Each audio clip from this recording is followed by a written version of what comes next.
Hello and welcome back to the channel, and I just got done watching Daredevil Born Again. Thank you for finding the time. I will admit, it's not entirely unpleasant seeing you again.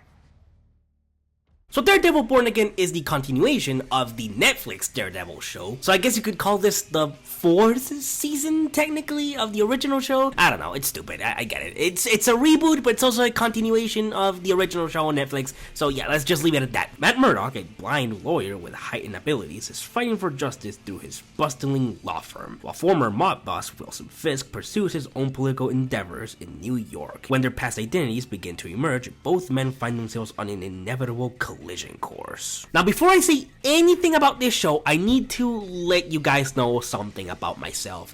Okay, here we go. I am not the biggest fan of the original Netflix show.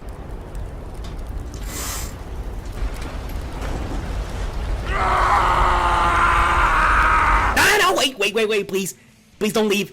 Please don't leave. Hear me out. Just for a little bit. Just a little bit. Just hear me out. By no means do I hate the Netflix show, okay? I think it's actually a pretty damn good show, but it's also one of those shows that because it was kind of fighting against the main MCU at the time, I kind of looked at a lot of the Netflix shows that were not connected at the time to the MCU and just thinking to myself, I mean, this is cool, but it's not Avengers cool.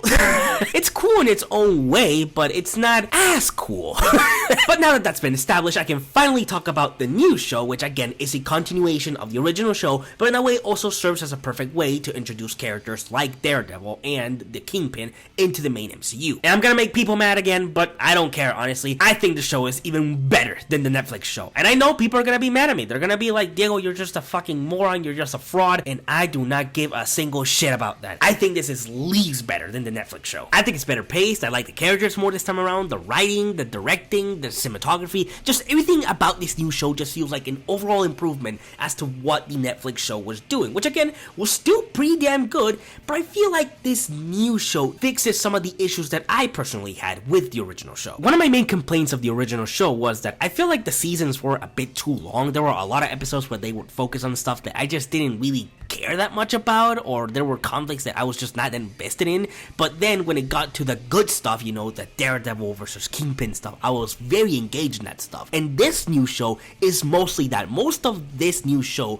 is the dynamic between Daredevil and Kingpin, Wilson Fisk and Matt Murdock. These two personalities kind of battling each other, and both of them trying to find their new place in the world and trying to see if they can become better or different people, while at the same time having to fight the urges of their past lives. I think that's really cool. And I'm gonna say it, I think 9 episodes was absolutely perfect for this. I do not like it when it's less than that, and I do not like it when it's more than that. Unless you're like a show like Severance or Breaking Bad or Better Call Saul, or you know, some astronomically amazing show, then I just don't need you to have like a bajillion episodes, okay? I'm sorry, I just don't need that much Daredevil in my life. But they use the 9 episode format really well, and it also helps that each one of these episodes are very lengthy, so you get a good amount of Daredevil goodness. Shit, I even like what they do to Punisher here more than what they do with him in the original show or in his own Netflix show. I mean, come on, we gotta talk about Charlie Cox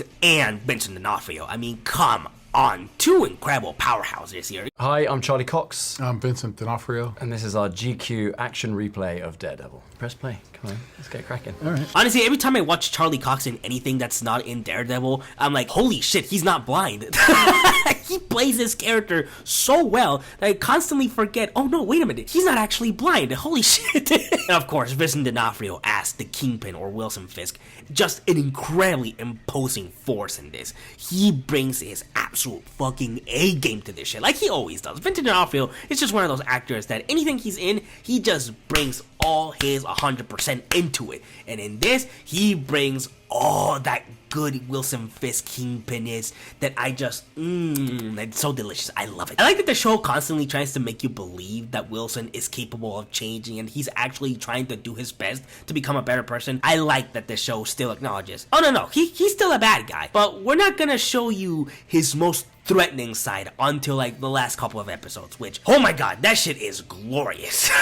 There are also some other characters like Hector Ayala, aka the White Tiger, which I thought was an incredible addition to the cast. It's a tragedy that the actor unfortunately passed away, so rest in peace to him, because holy shit, he did amazing in this. And we also got introduced to a new villain, Muse, who is a psychotic serial killer that paints graffitis with his victim's blood. Yeah, it's some pretty hardcore. At first you're like, it can't be that bad, but then you see kind of the methods that he goes through to get this blood. It's like, okay, no, he's fucked up. There's some really creative directing here, especially when they really want to showcase the abilities of Daredevil or Matt Murdock, especially when they showed his super hearing. I don't know if it's necessarily super hearing, but his really extraordinary hearing I thought was really cool. The zoom in on the ear and him really listening to all the different conversations and different sounds in the background. Absolutely love it. The combination of a new score mixing it in with the score of the original Netflix show, brilliant. I thought that was a great way to bring people back from the original show, or people that love the original show, into this new show by saying, yes, this is new, we are doing this in the MCU now, but we are still trying to capture that feeling from that show that you love, just in a different place, in a different time. I like that. And let's not forget about those amazing fight sequences. Holy shit, this show has some great fight scenes and choreography. One of my favorites is really early on in the show, where Daredevil and Bullseye are fighting each other in what it seems to be a one-take shot, which I don't know if it's necessarily one take, maybe there might be a cut or two hidden in there, but doesn't matter, it still looks cool as shit. Just watching these two motherfuckers go at each other is incredible. Seeing them throw knives at each other and just seeing those motherfuckers take it like it's nothing. God damn, that shit is cool as fuck. But for a show that's mainly a superhero show, it doesn't forget to just kind of chill for a second and just watch these characters as human beings. That's something that I always really liked about the MCU at its best, is that when these characters aren't being superheroes, you're seeing their more human side of them. And I feel like especially in a character like Matt Murdock, I think is very clear to see the very human side of this character, the lawyer in him, the side of him that just really wants to help people through the legal system. I really like that about the character, and I like that we get to see that side of the character a lot in this show. Really, we don't get to see much Daredevil until like 4 episodes later. Like really, you get 4 episodes where you don't get much Daredevil, but then when you get back to that Daredevil goodness, oh, it's so good and juicy. And that season finale, oh shit, man, that was brutal. I mean, that shit was intense. I was like at the edge of my seat watching that shit. I was like, whoa, goddamn. This ends in a place where I'm legitimately dying to see what's to come. If I had one complaint, is that there are a couple of characters that I wish we had more of, but I understand that for certain circumstances, there's a reason why we don't get much of these characters. Like for example, White Tiger. We don't really get to see White Tiger in action. Really, we barely get to see him in action in this show.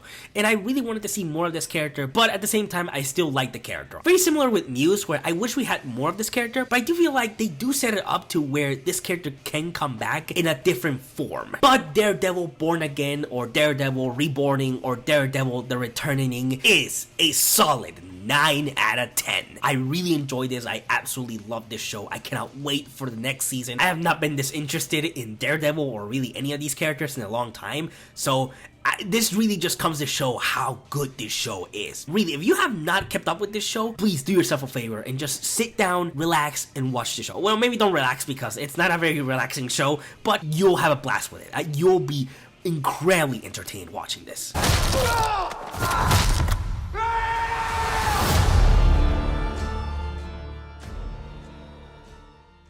But what did you think of Daredevil Born Again? Did you love it? Did you hate it? Or are you just kind of in the middle? Let me know down in the comments. I really want to know what you guys think about it. And like always, good night and stay safe.